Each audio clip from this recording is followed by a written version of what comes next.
Okay, I'm Allen Robbins. I'm the General Manager, CEO of Sevier County Electric System, and we, along with the other 152 LPCs, local power companies, we buy all of our power from TVA, and then we distribute it to your homes, businesses, schools, Great Smoky Mountain National Park. So many of y'all are probably on KUB system, so they're a little bit bigger than we are, but we operate essentially the same. So we buy the power from TVA and then we distribute it to your homes and businesses. So when your parents pay an electric bill, they're probably either paying it to Mr. Robbins' organization or to KUB, Correct. Knoxville Utility Board. That's where my house is served by Knoxville Utility Board. Yeah. Where do you guys serve generally? What's your? We predominantly have most of Sevier County except for Seymour and down Boyd's Creek. Then we have Townsend into Cades Cove, all of Gatlinburg, and then we have little pieces in Jefferson County. So we serve 3 counties, mainly Sevier County, and then the pieces of Blount and Jeff. And those lines were drawn a long time ago. Now, to tell you what kind of entity that we are what they call public power, which means we only exist because of our customers. We're not in what they call an IOU, investor-owned utility. Investor-owned utilities have to make a profit, and then they have to pay their investors, all right, some type of dividend each year, okay? Public power, we exist only because we have the customers to serve. So any profits that are made is plowed right back into the system to upgrade it, to ensure that we have reliability and that we're serving you at the highest level possible. So that's the difference in 2 types of electric industry. Is you have an IOU, investor-owned utility, you have public power, which is what we are. If you look back behind, I've got it pulled up your outage map there. Yeah. So the area in the borders there are where their power goes. Yep. So our office is located right about where that dot is right there. But we serve all of this. We are the 53rd largest municipal electric system in the country out of 2,000. KUB is like 10 or 11 in the country. So we're 53rd. And of course we have predominantly Douglas Lake. This is where the dam is. Most people think all the power is coming from Douglas Dam because it's hydro, and that's part of TVA's mix. But predominantly TVA produces power from nuclear. They do have coal and gas that they burn to generate electricity, and then they have hydro. And that's what TVA has been famous for, is their hydro fleet. But their most efficient way to produce power is nuclear. It's the cheapest and produces the most. When did TVA start serving power in this area? TVA was created in 1933 by in the New Deal Act by President Roosevelt. So he went in and he had the New Deal Act. That's when the Great Smoky Mountain National Park came into existence. And because the Tennessee Valley was flooded and would flood from the east to the west, they came up with these dam systems right here to help control the flooding, which helped agriculture, especially in Middle and West Tennessee. So they started producing power in 1933. Sevier County Electric System came into existence in 1939, and we started selling power in February of 1940, I believe was that. So we had 729 customers in 1940. Today we have 62,200. So we're one of the fastest growing systems in the country, or in the valley. 62,000 customers translates to hundreds of thousands of people. Oh yeah. Because a customer, if they serve my house, that's one customer. But there's 4 people that live there. Correct. So everywhere there's a bill is a customer. Right. Yeah. So we look at it by meters. So when I say a customer, I'm talking about a meter. So Seymour Junior High here would be one customer to KUB because they have 1 meter. Even though there's 500 or 600 of you students in here, that's one customer. All right. So, and because we're a tourist area, especially Sevierville, Pigeon Forge, Gatlinburg, all the tourists coming in, staying in those cabins, at any one point in time, we could have over 1 million people in our county. All right. So I think we have roughly a population of just over 100,000 people in Sevier County. And we have 62,200 customers, both industry, commercial, the go-kart tracks, the swimming pools, things of that nature, and then your homes. So we just look at that as one customer, but you could have over 1 million people in our county. Pretty much everything needs power. Yeah. How long have you done this job or this kind of work? Well, I went to work in 1991, May the 2nd, 1991. So I've been there just a little over 32 years. And I started just like everybody else. I have a business degree in finance, but I started just like everyone else. I started at the drive-through taking payments. So I learned from the ground up of what it takes to operate a entity like Sevier County Electric System. That's something that we've talked about. You can work in the career, like if you want to be the next director of Sevier County Electric System, you can get a job in that industry without a degree, maybe as some sort of manual labor or maybe taking payments, that kind of thing. But you're going to have more skill to get into the higher levels of jobs. Right. Mr. Robbins had a business degree, but he still started kind of on the bottom floor. He worked his way up through the company. And that's good for multiple reasons. Can you talk about that for a second? Well, it's just you get to learn all the aspects of what it takes to operate an entity like Sevier County Electric System. I've also read meters. I've went out and helped during the snowstorms. Got to see what the guys in the big bucket trucks do. So I've done all that work, and then I've went out and about got dog bed a few times, and so I've done that, and then I got into energy services, and so I was going out. If you had a high bill and couldn't figure out why your bill was high, I would go out and try to address high bill complaints and try to find out why your bill is so high. So I got to do a lot of that, which opened many, many doors for me. Got to go to Washington, D.C. and represent the whole Tennessee Valley LPCs, all the entities like us. Got to speak at the National Press Club in D.C., which was pretty cool.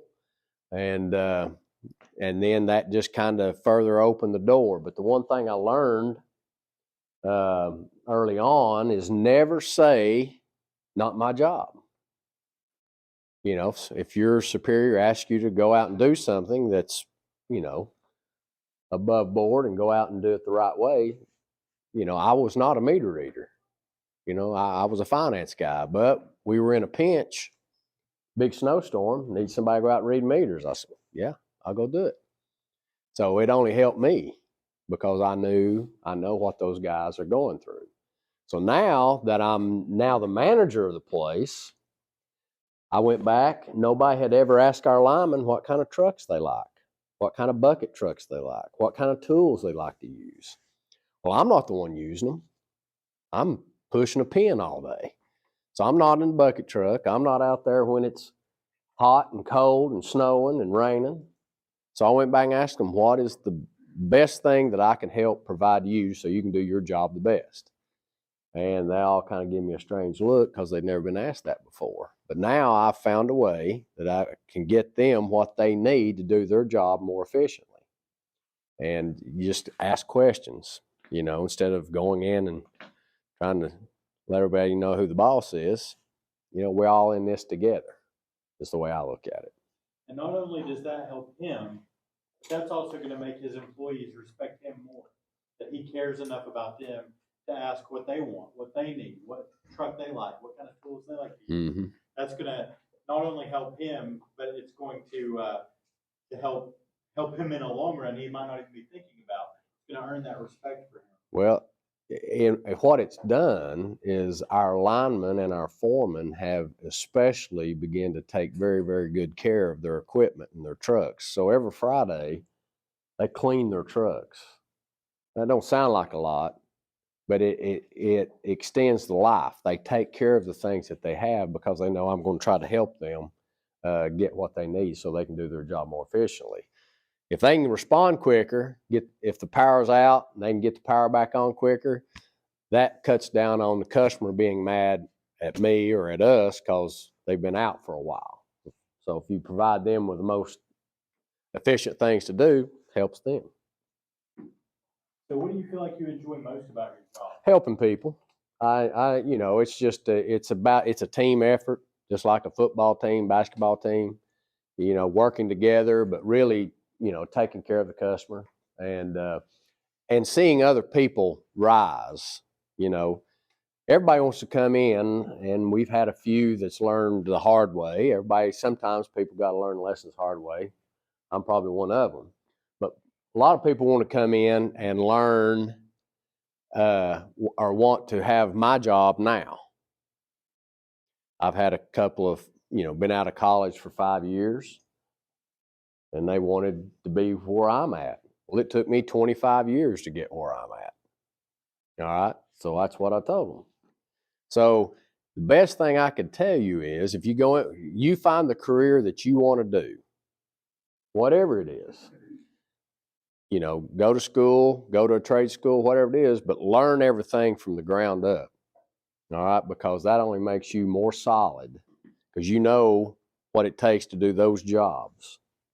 All right, so it's a benefit. A lot of people don't want to pay the dues. They want in there here, but it's better to learn as you go. Any of you guys that have played sports or girls that have played sports, when you go in the first year on the middle school team, 6th grade, you're probably not going to be the starting point guard your 6th grade year. You're going to have to put in the dues. You're going to have to practice. You're going to have to learn the system, that kind of thing. Mm-hmm. Same kind of thing applies in real life. You don't go in and run the show first day out of college. Mm-mm. You've got to learn the ropes, that sort of thing. How did you decide on your career path, Alan? I was at a crossroads a little bit. When I got out of college, the Gulf War started, and they were talking about a draft and all that. So I wasn't, a lot of companies were not wanting to hire young men my age at that time. And so I got an offer with U.S. Steel Corporation, but I was going to either have to move to Cleveland, Ohio, or Fort Worth, Texas. Now, Fort Worth probably wouldn't have been bad, but I'd been out of state. I'm from Pigeon Forge, but I'd been out of state for 4.5 years. So I was ready to get back home. And so I turned that job down. Well, I thought I'd made a mistake, but I'd talked to several people about working at the power company and what a rewarding job that was, and being kind of a public servant, and that's kind of was in my wheelhouse. So I decided to go down that path because that's what we are. I mean, we're public servants, just like firemen, policemen, all those folks. We're here to serve our customers. But 2 weeks after I was hired at the electric system, I was sitting there taking payments at the drive-through, and one of my college coaches called me. He had just taken the job at Tusculum and wanted me to come in and coach the defensive line. And so, I was torn for just a little bit, but I made the right decision and stayed where I was at. So, but my life could have taken a different path if I'd have chose that, and that's kind of a rocky place to be sometimes. So, but I obviously I prayed a lot about it, but I picked the right career. What skills or education are important for success in your field? If you're going to be on the business side, which is what I've done, it does help you to have some type of accounting or finance degree, some type of business degree.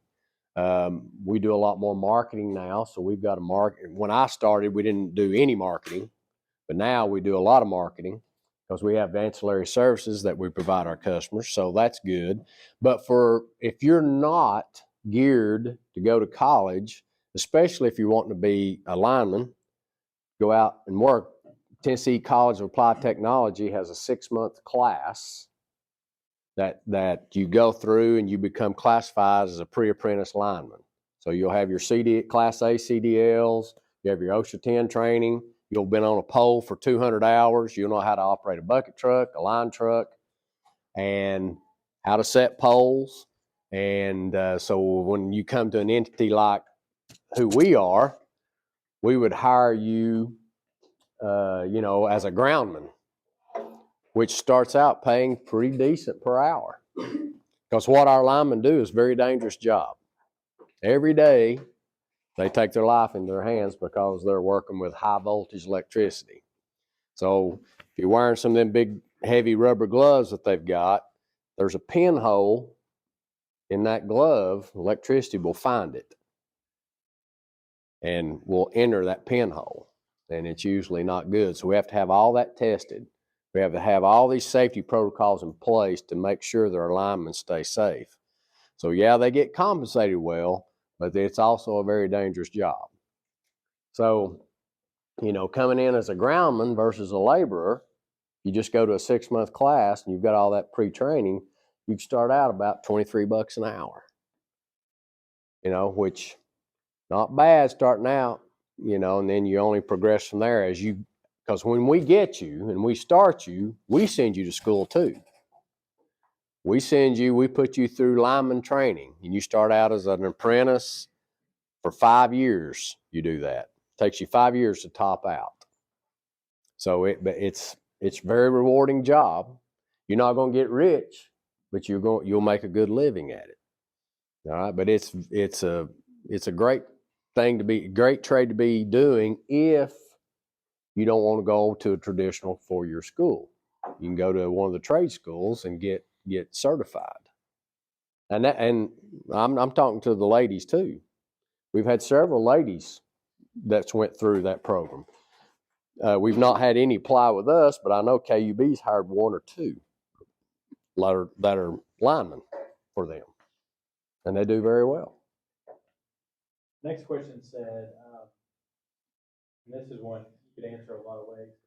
Actually, I'm going to skip that question and go to the last question. Okay. The last question says, what advice would you give to someone who's considering a career like yours?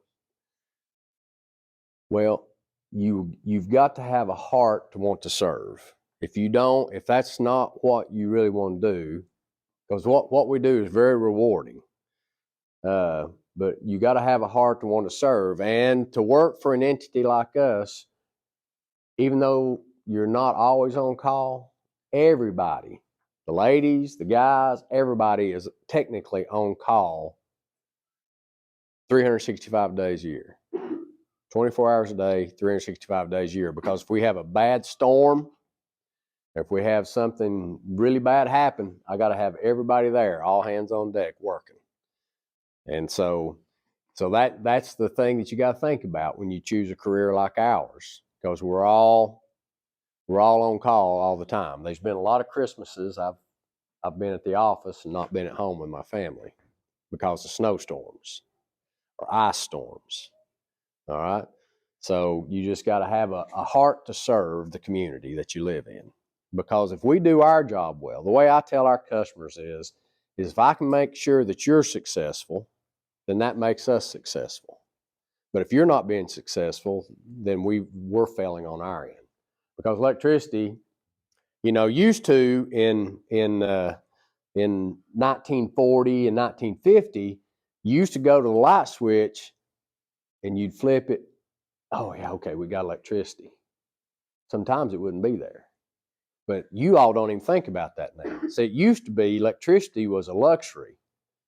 It's not a luxury anymore. It's vital. Because if your electricity's out for 5 minutes, then your Xbox not working, your laptop's not working, or whatever it is, your iPad can go down because you don't have access to the internet. You're in a train wreck. All right? So most people are. So, we've got to ensure we have reliability. Yeah, when you're paying your electric bill, you don't often think this is a life or death kind of situation, but for many people it is. I mean, we've had people in Sevier County who their power was out for a few days and they didn't make it. Yep. I mean, it happens, especially with older folks that don't have anybody to check on them, that kind of thing. Yep. That kind of goes back to this question. Could you share a challenge you faced in your career and how you overcame it? Okay, so I had been at the electric system for 25 years. I became the manager in August 2016. So August 9th, 2016, I became manager. My mom passed away on October the 18th, 2016, and the wildfires hit November 28th, 2016. So I'd been the manager 3 months. Now, I've been at the electric system for 25 years. So it wasn't like I didn't know what to do. The only difference was I was always in the support role. I was never the final decision maker. Well, now, when things were hitting like they were hitting that night, and nobody in Sevier County Electric Systems history had ever went through that, all eyes were looking at me. What do we do next?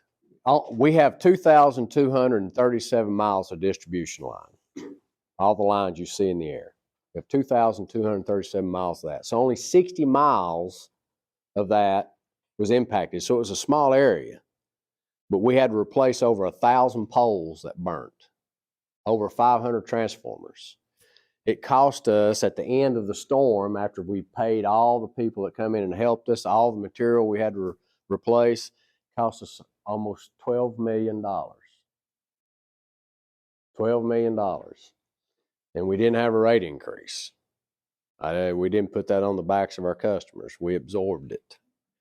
But, so I'm sitting there having to make the decisions. I'm getting calls from governmental officials barking at me that we've got to get the power back on to the Gatlinburg water intake facility. And that's up at that's the lower end of Gatlinburg, right before you get into the park.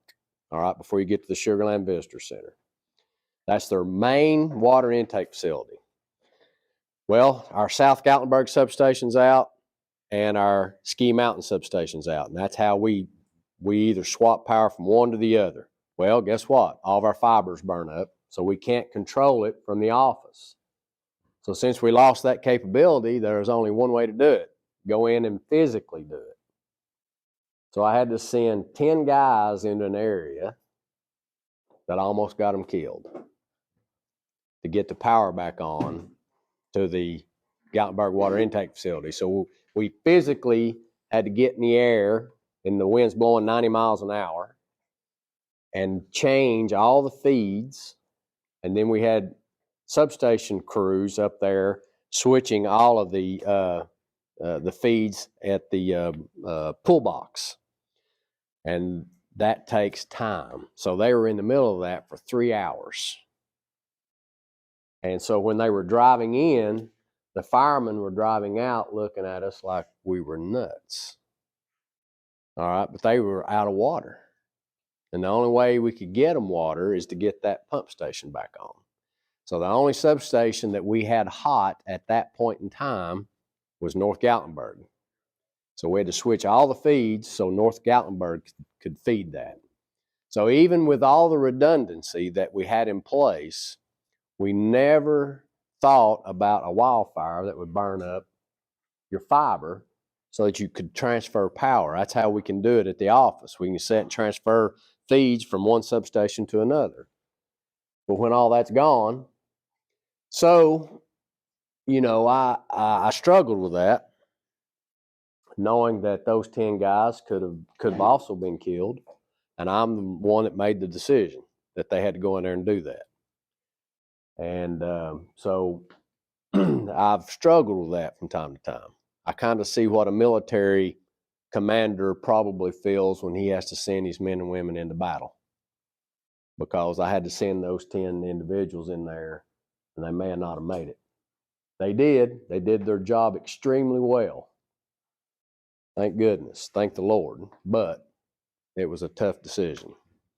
And what was happening, even though we had all that going on, Jason kind of alluded to it there, we had people still calling us about power outages. I mean, they're trying to evacuate, and there's still people calling us about their power being out.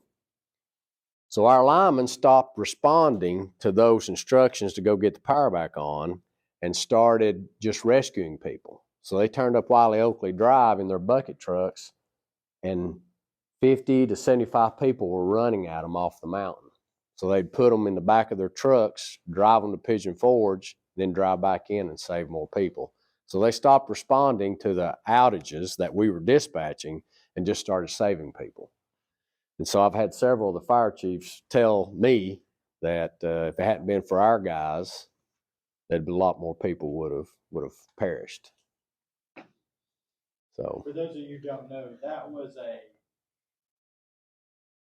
century kind of event. Mhm. That's something, maybe 100 years, you might have some huge emergency like that. That's a huge thing, and we lived to see, Alan and I both lived to see it as professionals. We were both like working on that kind of situation. I worked at the newspaper. We were trying to cover it, get information out to people so they knew who's okay, who's hurt, where are the fire spots, things like that. Fortunately, it's pretty quick. Yeah. It started Yeah. raining. I mean, we lost 2,402 customers, meters, in an 8-hour period.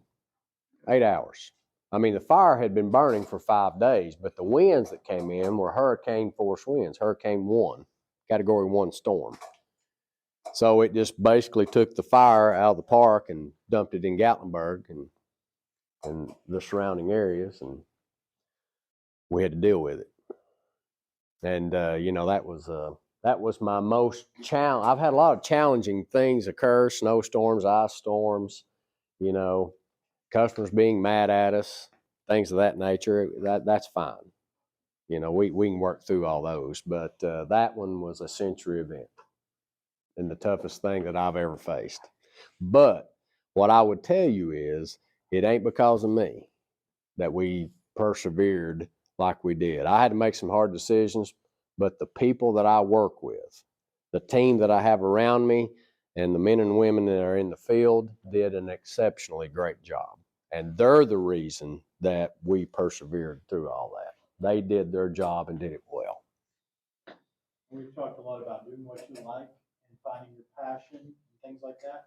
A lot of those folks, they didn't have any desire to go up there and risk their lives, but they were passionate about their customers, about the people they serve. So when they were asked to do it, they got in their trucks and they went and did it. Mm-hmm. They didn't quit on the spot. Some people could have done. Oh, yeah. Yes, go ahead. What about the more recent fires?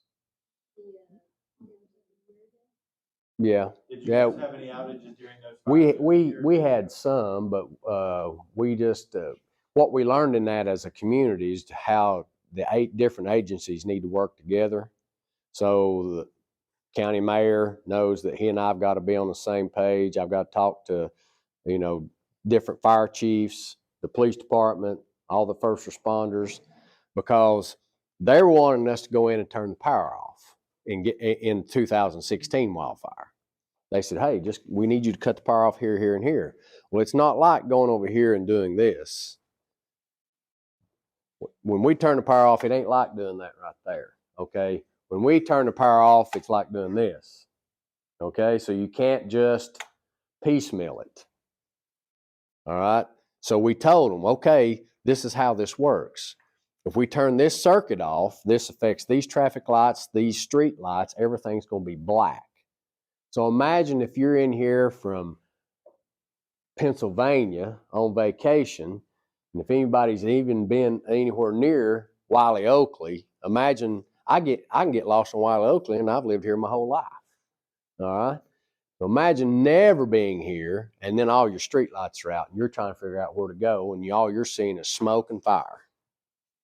So they quickly realized it don't work that way. So now we communicate. So when we had that second one, to your question, we could explain to them what we can and can't do that would most benefit them. So that worked a whole lot better. Worked a whole lot. We're in a period of drought. Mm-hmm. There's a chance of wildfire. I got a phone call earlier today about it. Have you spoken with anybody about that? Earlier in the week, well, actually, latter part of last week, I spoke to them, and so we're cognizant. The biggest thing we watch now is wind. You know, is it going to be a higher elevation wind? Is it going to be in the valley? So we just try to be mindful of that, and then stay in communication with the EMA. All right. Yeah. Who else has questions, eh? I forgot how it started. The Gatlinburg one. So the people were playing with matches up at the shoot, Chimney too. Chimney, yeah, the chimney tops. That's the official story Yeah. behind it. There have Yeah. been a lot of things batted around. What really started it was that wind. Having that hurricane force wind shoot through there, spread it like crazy. Yeah, Fortunately, I haven't seen anything in the forecast for no, wind. but if the winds hadn't came, we would not have had what we had. It wouldn't have brought the fire into Gatlinburg. But when you have 90-mile-an-hour winds, it's brutal, absolutely brutal. It's brutal on us without the worry of any fire, because wind and power lines, they don't go together. Important thing to talk about briefly. He said people were calling in about their power being down. If your power ever goes out and you live in Sevier County Electric System footprint, you get your power from them. You can go to their website and there's an outage map right there on the first page. You can click and see if your house should have power or if they already know. Most of the time, in today's modern era, if the power goes off at my house, they probably know about it before I do. Yeah. Except for the obvious signs everything goes off. They Right. know. I don't have to call and tell them. Some people feel like they got to call and tell us. The biggest thing is, and you can share this because I think KUB system is similar. As long as your account has the phone number that your parents want us to contact. If they call in and it can be from a cell phone. So let's say they call in from this cell phone. As long as we have it attached to your account, the outage management system will recognize that you're out and will automatically map it here. So we know.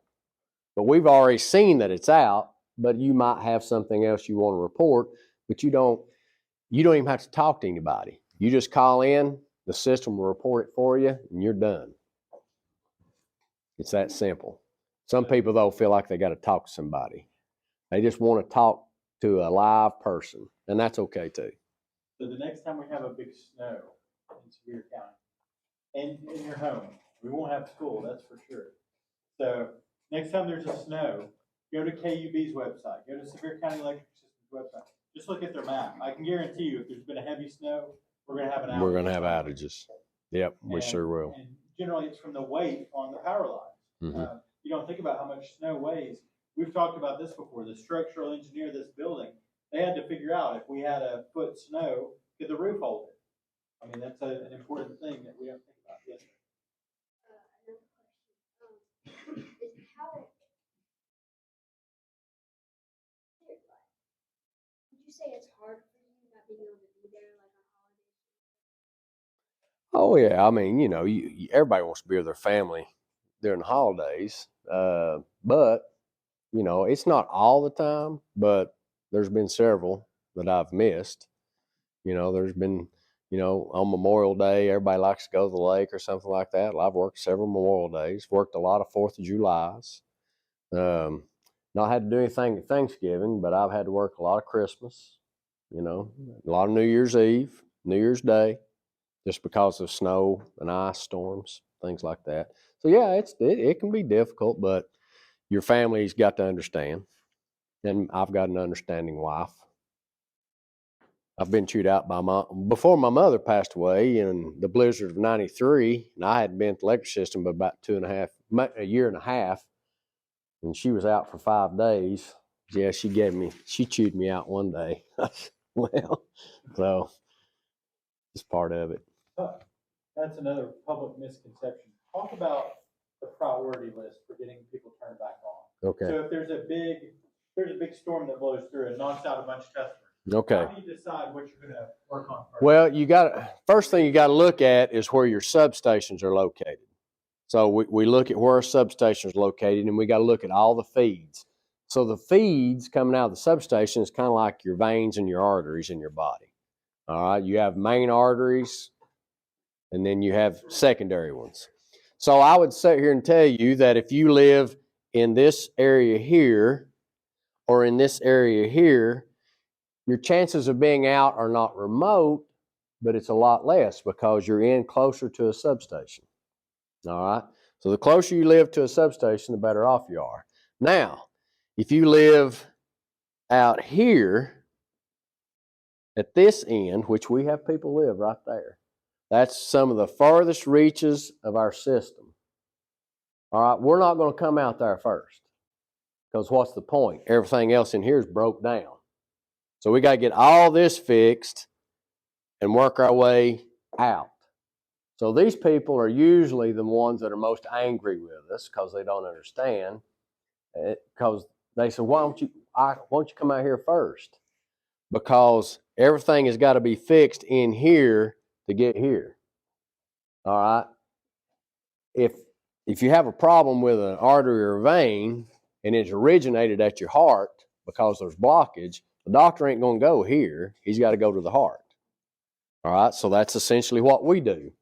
We start at the substations and we look at them and go out from there. So that's how it works. So, and another thing that helps you is if you live in a heavily populated area and we look at it, obviously we're going to get the hospitals, the EMTs, 911, all those folks on first. We're going to get them on first. All right. Or make sure that they're on. Then if you're in a heavy populated area and we can work 2 hours and get 1,000 people on, or work 2 hours and get 10 people on, which one do you think we're going to do? We're going to get 1,000 first because we're getting more people on at one time. So you're going to spend all that time working and just get 10 people on when you can get 1,000 on. So we look at it from that perspective too. How many people are here versus how many people are here? Let's get this addressed first to get the most people on at one time. But obviously their job is providing electricity, selling electricity. They want to get everybody on. Yeah. Yeah, they're not saying, oh, we don't ever want to get to you. They want to sell the power. So Yeah. they're going to get there eventually. If the meter's not turning, we're going in the hole because TVA gets paid first. So think about it like this. Out of every dollar that we collect, we operate on 15 cents. TVA gets 85 cents. So we operate on 15 cents per dollar that we take in. TVA gets 85. All right, we got time for maybe a couple more questions. We got 5 minutes left. Go ahead. Okay. Surely one of you gals has got a question. Go ahead. Whenever you guys have power outages, sometimes Douglas Dam, does it ever help y'all? No, because it's just part. Think about TVA. TVA has got 31 hydroelectric dams. They've got 6 or 7 nuclear units. They got like 3 or 4 at Watts Bar and then a couple other areas. And then they've got a lot of steam plants, had 11 of them. And they converted a lot of that from coal to gas. So it's just part of the mixture. All right. So it ain't just, a lot of people think it's just from Douglas Dam. Douglas Dam is just a very, very small part. TVA can produce at any one point in time, TVA can produce about 33,000 megawatts. Okay. 33,000. Okay. Douglas Dam will produce 161 megawatts. All right. Our peak load for Sevier County Electric System, our peak is 560 megawatts. So Douglas Dam won't even do half. Okay. So When is the most power used in Sevier County traditionally? we are a winter peaking system. TVA used to be a summer peaking system because of Middle and West Tennessee, Memphis especially. But now we are a winter peaking system though. Sevier County is, and now TVA is kind of transitioned into that as well. They're back to a winter peaker. Generally, how does it work if something knocks out power, the rerouting? Sometimes I've noticed, your power goes out of your house and within a second it's back on. Right. What's going on when that happens? Well, a couple of different things can happen.